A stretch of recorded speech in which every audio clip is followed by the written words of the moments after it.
Gusto mo bang makita ang pirma ng mga nagsulong ng impeachment? Yun ang malaman natin. Tingnan natin. Page 1 tayo. Tingnan natin kung sinong number 1 na pumirma sa impeachment laban kay VP Inday Sara. Take it away! Malabo eh. Pwede bang i-zoom-zoom yan na kaunti? Ha? Ayan o, number 1. Ferdinand A. Marcos, 1st District, Ilocos Norte. Talaga naman. Ang sabi ng tatay, ang sabi ng tatay? Ayaw. It's the storm in the teacup? Oo. Tapos sumunod si Aurelio Dong Gonzales ng 3rd District ng Pampanga. Deputy Speaker yan eh. Okay lang naman yan. Sino pa? At ito si Manuel Jose Dalipe. 2nd District, Zamboanga City. Sino naman ito isa? Hindi natin maisa-isa dahil sa marami. Sulat Saudi yung iba eh. Ang gusto lang nating pansinin ay yung number 1, ha? Si Sandro. Di ba yan si Sandro? Si Ferdinand Marcos, ano? At ang pinakahuling pumirma, yung pinaka-last page, ay si House Speaker. Ay, hindi. Teka, meron pa pala. Edwin Garriola pala. Garjola. Si House Speaker. Asan yung pirma niya? Number? Baka siya ang walang pirma dito. 20 pa lang itong naka-flash sa atin eh. Ayun.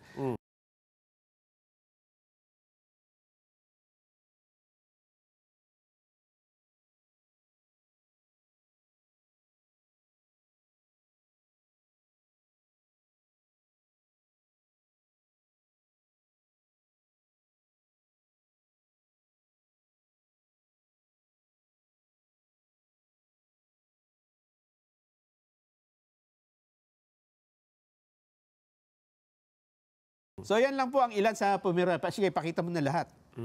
O yung number 1 lang. Ang gusto nyo makita. Ano masasabi mo doon? Well, yun yung sinasabi natin na impact yan sa naging statement ng ating Pangulo. No? Halimbawa lang naman. Ikaw ang presidente. Ang anak mo ay congressman. Tapos may nasabi ka, wag niyong pipir. Kasi parang sinabi mo, wag kayong pipirma sa impeachment. Parang sinabi mong gano'n, di ba? Kasi matatali lang tayo, wala kayong magagawa. Sayang oras eh. Parang gano'n ang gusto mo sabihin doon, di ba? Yes. Tapos yung anak mo ay sinuway ka. Well, bigyan natin ng benefit of the doubt na ako'y ibinoto ng aking mga constituent. Kung kaya't ako ay may sariling paninindigan kung ano ang aking iboboto. Ayun. Yun, maaaring ganon. Ayun. But again, hindi yun ang tingin ng... magkakaroon ng bahid yung kredibilidad ng ating Pangulo dahil sa naganap na yan. Bakit naman? Ay, siyempre naman, ikaw yung anak. Dapat, ikaw yung unang-unang maghahatid ng mensahe ng iyong ama sa Kongreso. Tama. Di ba? At saka ang pag-usapan dito kung ano yung makabubuti sa Pilipinas. Di ba? Ang sabi ng Pangulo, ang makabubuti sa Pilipinas, huwag mong intindihin na yan, sayang oras dyan. Ang sabi nung isa, hindi ako naniniwala sa'yo. Parang gano'n, di ba? Ito mas makabubuti sa Pilipinas. Parang gano'n. Di ba?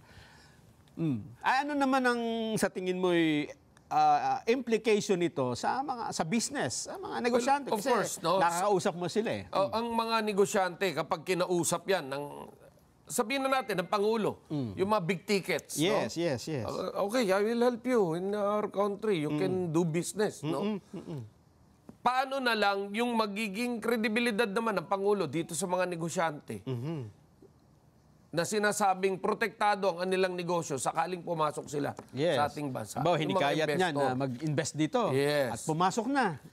Tapos nakita nila itong pangyayaring ito. Well, of course, hindi natin maalis yan na merong mapag-isip na magdududa na, oops, mukhang hindi yata magiging maayos. No? So, parang hindi matatag yung pundasyon na nakausap ko yung Pangulo. Di ba? Kasi, Pangulo yung nakausap mo. Hindi naman kami. Parang gano'n, di ba? Kausapin mo rin kami. Parang gano'n. Kasi, tinan mo nga, eto ang gusto ng Pangulo, hindi naman natupad.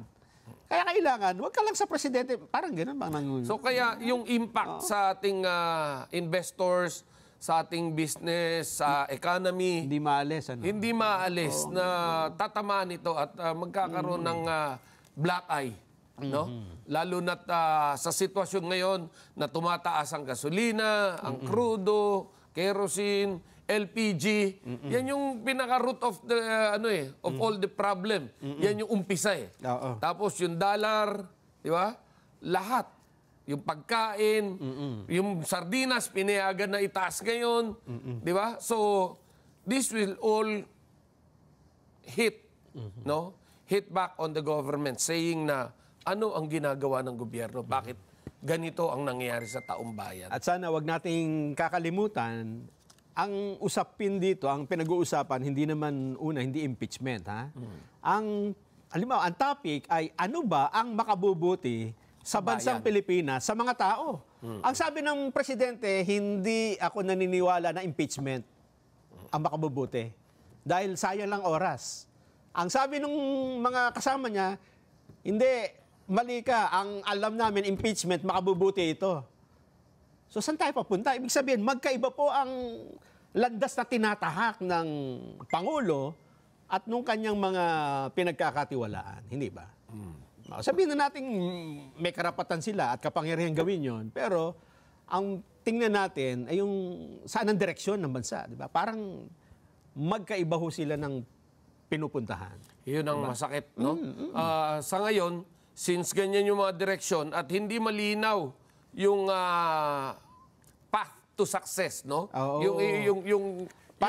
Parang may goal ka dyan, di ba? Oo. At sa bawat goal, may mga simple task. Tapos, sa task, hindi na kayo magkakasama kayo, yes. di ba? Parang pumunta doon. Nanggaling sa Mindanao yung iba, nanggaling sa Visayas, nanggaling sa Luzon, sama-sama kayo. Papunta kayo ron sa goal na yun. Ang problema is, Sa simula pa lang, hindi na malaman na saan yung goal. Ganun. Papahiwalay ang takbo. Sabi ng presidente, hindi maganda, hindi makakatulong yan, sayang ng oras. Dito siya, di ba? Sabi na, hindi, okay to. Hiwalay eh. Okay sana kung parallel na kaya lang ito directly opposite, 'di ba? Opposite. Kaya 'yan ang sinasabi lang natin. Ito na resulta ng ating Vox Populi. May basihan nga ba ang impeachment laban kay VP Sara? O ito'y dahil lang sa politika? Ang nagsabing, oo, may basihan yan, 5%. Ang nagsabing, politika lang yan, 95%.